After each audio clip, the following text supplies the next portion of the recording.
As the suffering in Liberia, Sierra Leone, and Guinea continues, with some 3,000 active cases of Ebola reported now, the House Foreign Affairs Committee praised the U.S. response to the crisis. But some lawmakers accused the World Health Organization of incompetence, including Ed Royce, the Republican committee chairman. He warned that the world still has a lot to do.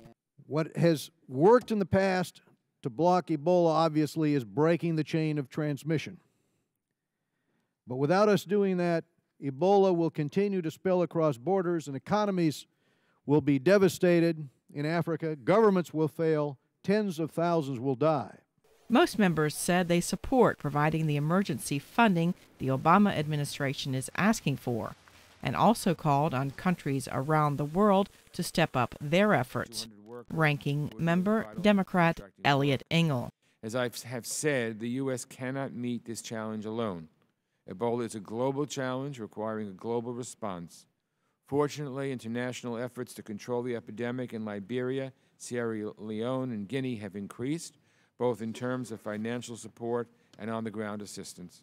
USAID Administrator Rajiv Shah said he had met with 65 burial teams on his recent visit to Liberia, and that these efforts are really helping to bring down the number of new infections to that country.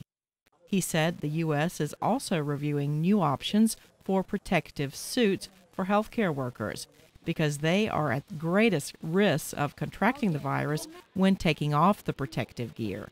But Shah rejected calls from Royce and others for a travel ban on people from the most affected countries. And I think we're convinced that America is the signal decision maker. If we isolate these countries, the rest of the world will isolate these countries, and that will create a much different epidemic curve, and we'll all have to come back here and discuss how are we going to handle many, many, many additional cases than what we're looking at now.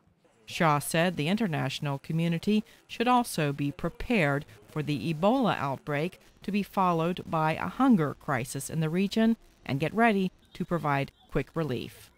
Cindy Saine, VOA News on Capitol Hill.